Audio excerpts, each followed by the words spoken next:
You will hear a number of different recordings, and you will have to answer questions on what you hear. There will be time for you to read the instructions and questions, and you will have a chance to check your work. All the recordings will be played once only. The test is in 4 sections.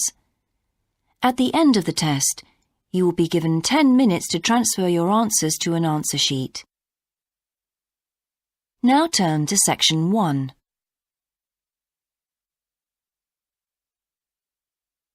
Section 1.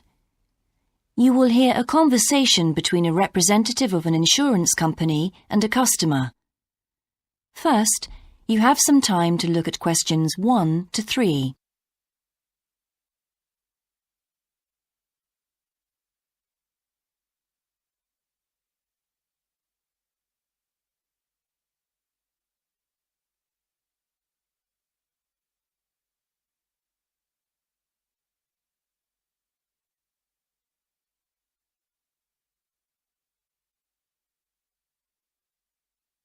You will see that there is an example that has been done for you. On this occasion only, the conversation relating to this will be played first. Good morning, Total Insurance. Judy speaking. How may I help you? I recently shipped my belongings from overseas back here to Australia, and I took out insurance with your company.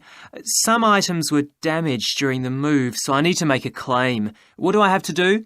Okay, well, first I need to get a few details about this. Can you give me your name, please? Yes, it's Michael Alexander. The man's name is Michael Alexander. So Michael Alexander has been written in the space. Now we shall begin. You should answer the questions as you listen, because you will not hear the recording a second time. Listen carefully and answer questions 1 to 3.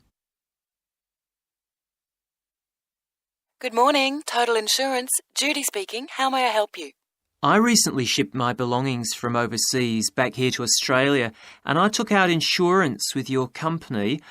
Some items were damaged during the move, so I need to make a claim. What do I have to do? Okay, well, first I need to get a few details about this. Can you give me your name, please? Yes, it's Michael Alexander. Okay, and your address, please? My old address or my current one? Your current one. It's 24 Manly Street, Milperra, near Sydney. What was the suburb, sorry? Milperra, Milperra. Right. Now, who was the shipping agent, Mr. Alexander? You mean the company we used? Yes, the company who packed everything up at the point of origin. Oh, it was, First Class Movers. Okay. Where were the goods shipped from? China, but the ship came via Singapore and was there for about a week. Don't worry, all of that information will be in the documentation. Now, the dates. Do you know when the ship arrived? It left on the 11th of October and got to Sydney on the 28th of November. Okay. I need one more thing. There's a reference number. It should be in the top right-hand corner of the pink form they gave you. Let me have a look. I have so many papers. Yes, here it is. It's 601 ACK. Thanks. Before you hear the rest of the conversation, you have some time to look at questions 4 to 10.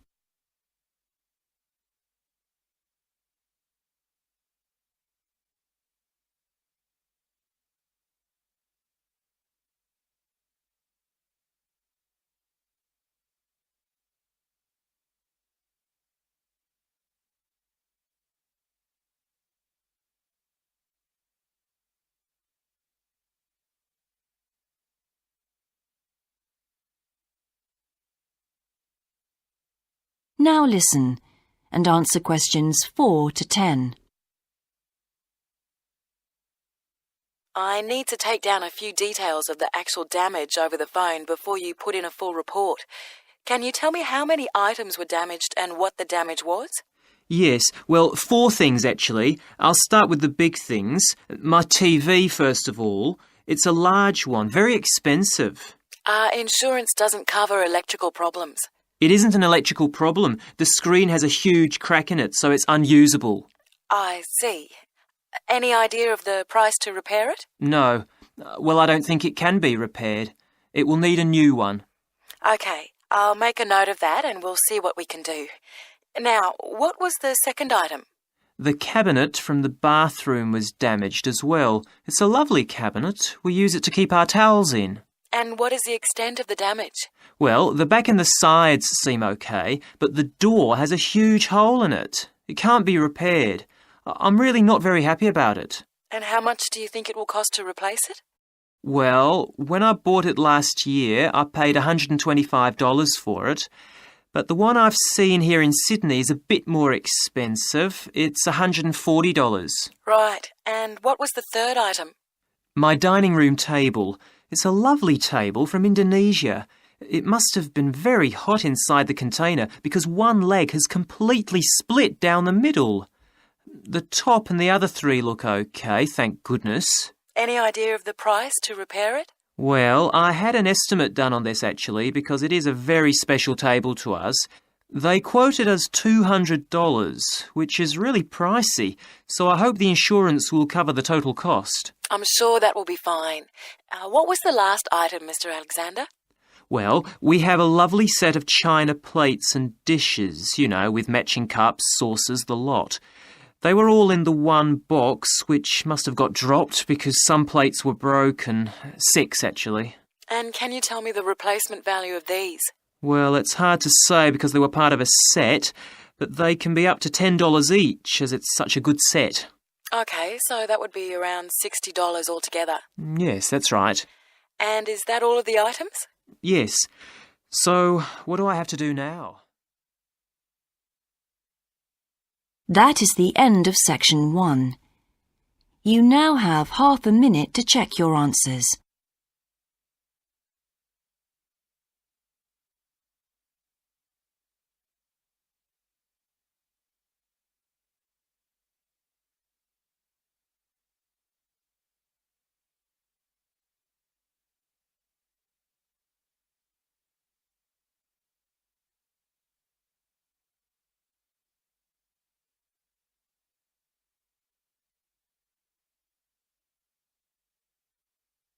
Now turn to section 2.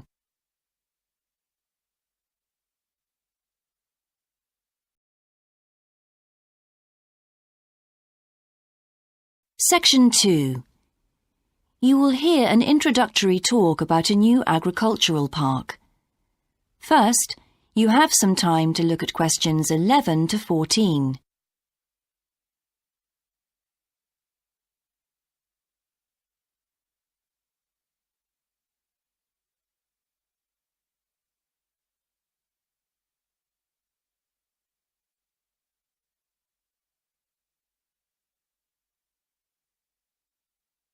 Now listen carefully and answer questions 11 to 14. Welcome to Greenvale Agricultural Park. As you know, we've only been open a week, so you're amongst our first visitors. We have lots of fascinating indoor and outdoor exhibits on our huge complex, spreading hundreds of hectares. Our remit is to give educational opportunities to the wider public, as well as to offer research sites for a wide variety of agriculturists and other scientists. Let's start by seeing what there is to do. As you can see here on our giant wall plan, we are now situated in the reception block here. As you walk out of the main door into the park, there's a path you can follow.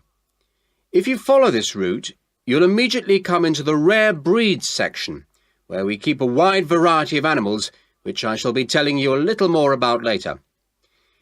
Next to this, moving east, is the large grazing area for the rare breeds. Then further east, in the largest section of our park, is the forest area. South of the grazing area, and in fact just next to the reception block, is our experimental crop area. In the middle of the park, this circular area is our lake. These two small rectangular shapes here are the fish farms where we rear fish for sale. To the east of those is the marsh area, which attracts a great many migrant birds. In the southeastern corner, beyond the marsh, is our market garden area, growing vegetables and flowers. Before you hear the rest of the talk, you have some time to look at questions 15 to 20.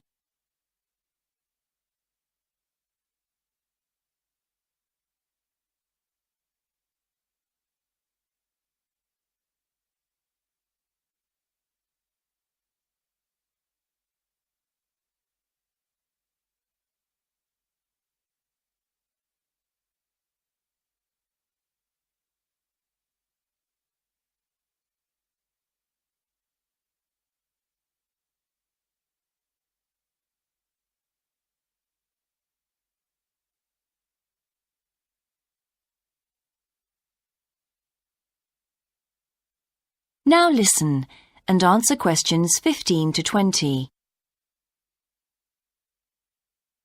All these areas can be visited by the general public for almost all the year. Although, please take note of the large signs at the entrance to each area, which tell you when certain areas are being used for particular controlled experiments and are therefore temporarily out of bounds to the public. You can see for yourself what a huge area the park covers, and a key question is always, how can we move around? Well, you have a choice of means, all environmentally friendly.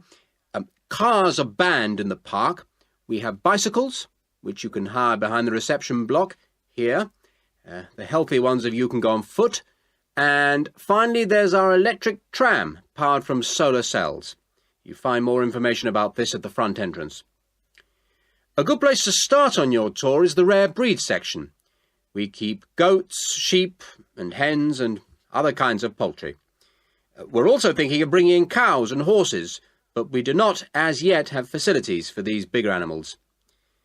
The animals are fed in public twice a day and a short lecture given on their feeding habits and nutritional needs. These are very popular with the public, but of course we mustn't lose sight of the main purpose of having this section, not as such to preserve rare animals, but to maintain the diversity of breeds, to broaden the gene pool for agricultural development. Greenvale changes with the seasons, with different events happening at different times of the year.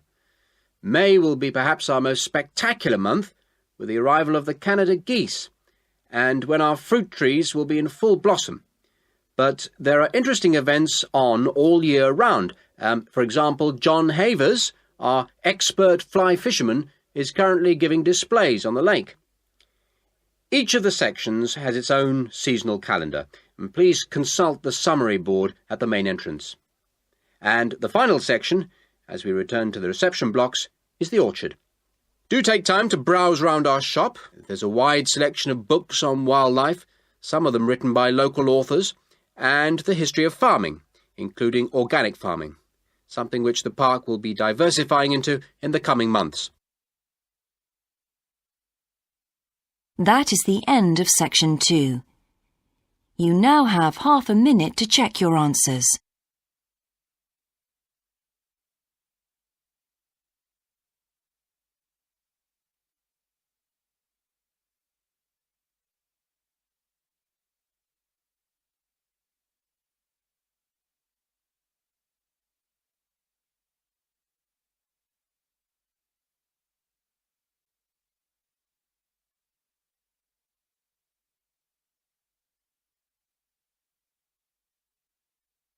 Now turn to section 3.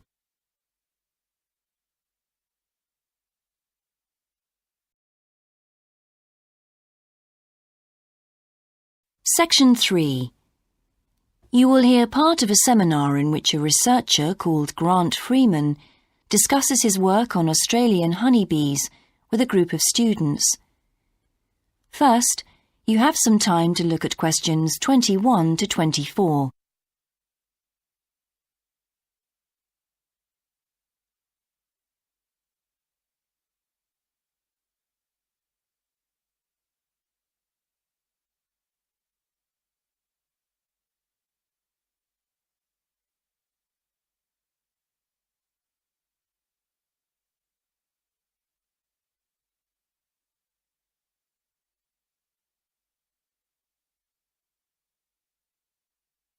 Now listen carefully and answer questions 21 to 24.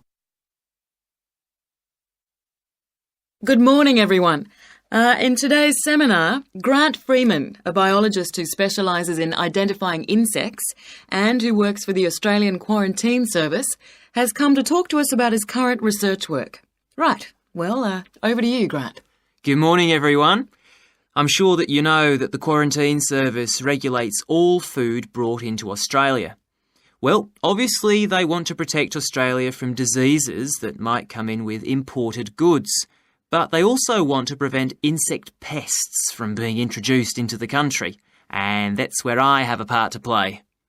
Anyway, my current research involves trying to find a particular type of bee, the Asian honeybee, and finding out whether there are any of them around in various states of Australia. We discovered a few of them in Queensland once and eradicated them. Now we're pretty keen to make sure that there aren't any more getting in, particularly to New South Wales and other states. What's wrong with Asian honeybees? Are they so different from Australian bees?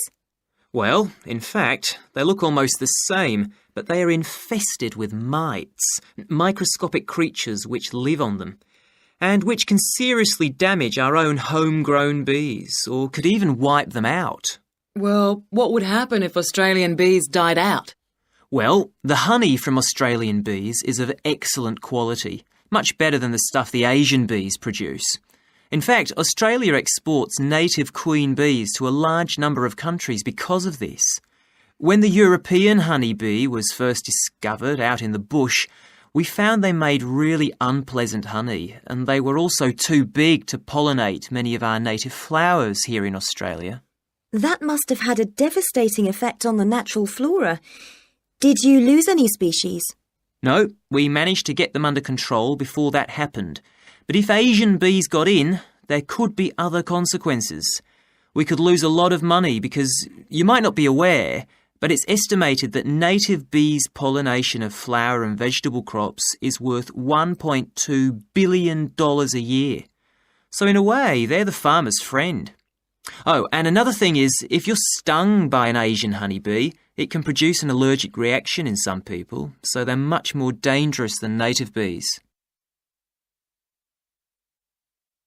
Before you hear the rest of the seminar, you have some time to look at questions 25 to 30.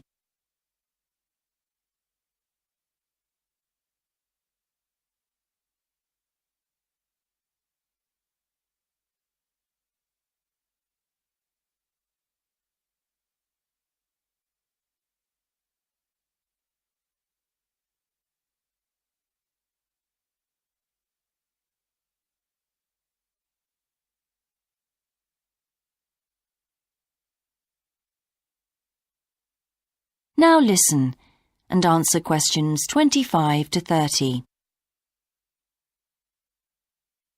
How will you know if Asian bees have entered Australia? We're looking at the diet of the bird called the rainbow bee-eater. The bee-eater doesn't care what it eats as long as they're insects. But the interesting thing about this bird is that we are able to analyse exactly what it eats, and that's really helpful if we're looking for introduced insects. How come? Because insects have their skeletons outside their bodies, so the bee-eaters digest the meat from the inside. Then they bring up all the indigestible bits of skeleton, and of course the wings, in a pellet, a small ball of waste material which they cough up. That sounds a bit unpleasant. So how do you go about it? In the field, we track down the bee-eaters and find their favourite feeding spots, the places where the birds usually feed. It's here that we can find the pellets. We collect them up and take them back to the laboratory to examine the contents. How do you do that? The pellets are really hard, especially if they've been out in the sun for a few days. So, first of all, we treat them by adding water to moisten them and make them softer. Then we pull them apart under the microscope. Everything's all scrunched up, but we're looking for wings, so we just pull them all out and straighten them. Then we identify them to see if we can find any Asian bee wings. And how many have you found? So far, our research shows that Asian bees have not entered Australia in any number. It's a good result and much more reliable than trying to find live ones as evidence of introduced insects. Well, that's fascinating. Thank you, Grant, for those insights. I hope that you might inspire some of our students here to conduct some similar experiments. That is the end of section 3. You now have half a minute to check your answers.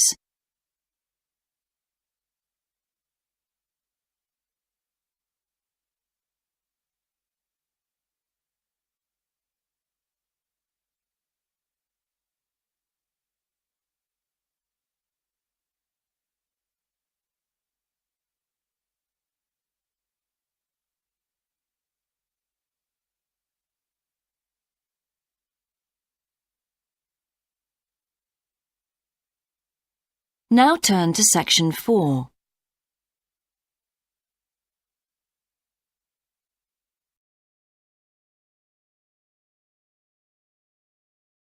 Section 4. You will hear a student called Shona giving a presentation on her research report. First, you have some time to look at questions 31 to 40.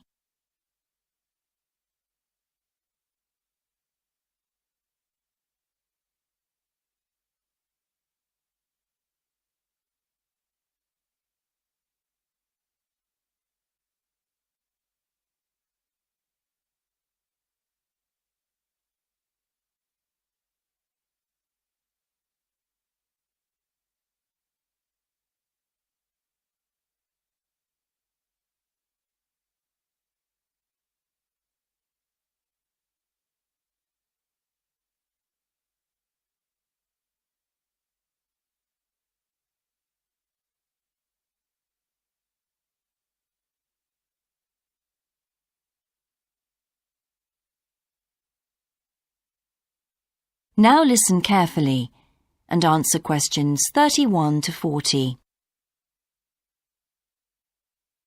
I've been doing some research into what people in Britain think of doctors, the ones who work in general practice, the first call for medical care, and comparing this with the situation in a couple of other countries. I want to talk about the rationale behind what I decided to do.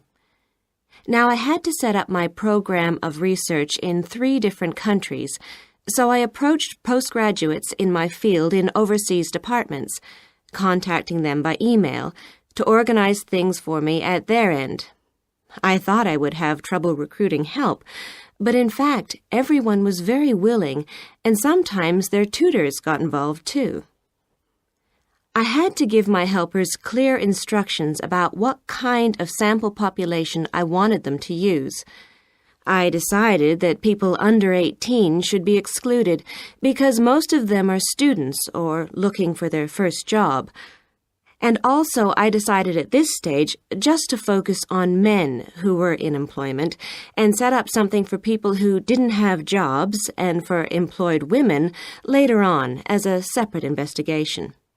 I specifically wanted to do a questionnaire and interviews with a focus group. With the questionnaire, rather than limiting it to one specific point, I wanted to include as much variety as possible. I know questionnaires are a very controlled way to do things, but I thought I could do taped interviews later on to counteract the effects of this.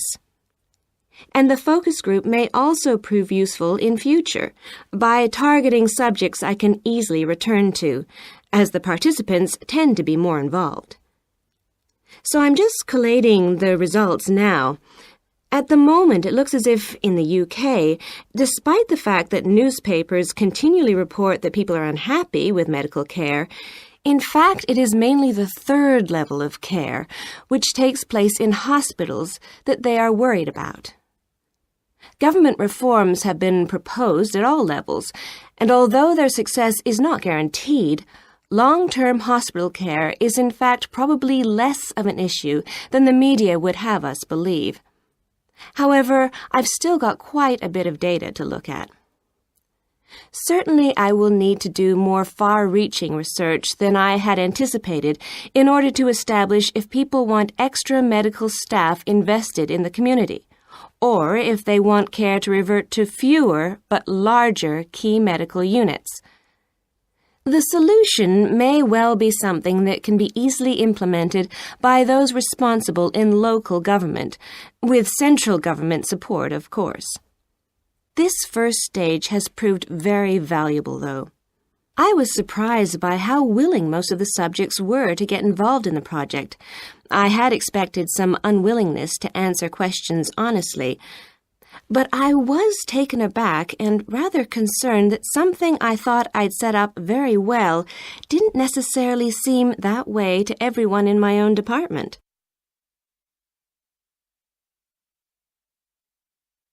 I thought you might also be interested in some of the problems I encountered in collecting my data. There were odd cases that threw me. One of the subjects who I had approached while he was out shopping in town decided to pull out when it came to the second round. It was a shame, as it was someone who I would like to have interviewed more closely. And one of the first-year students I interviewed wanted reassurance that no names would be traceable from the answers.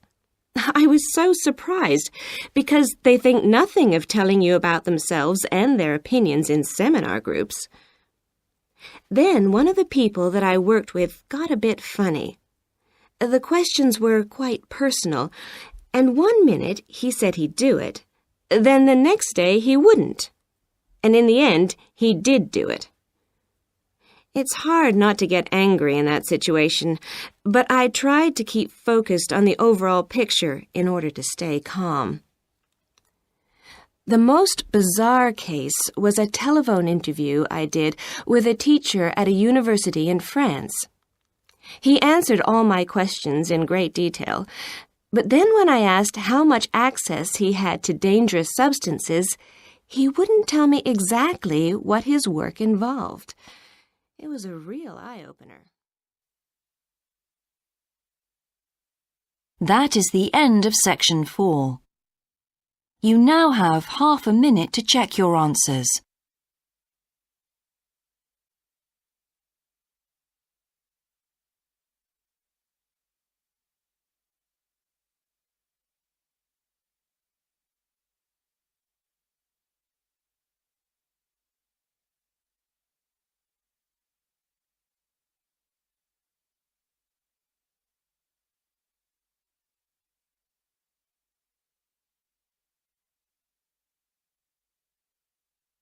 That is the end of the listening test.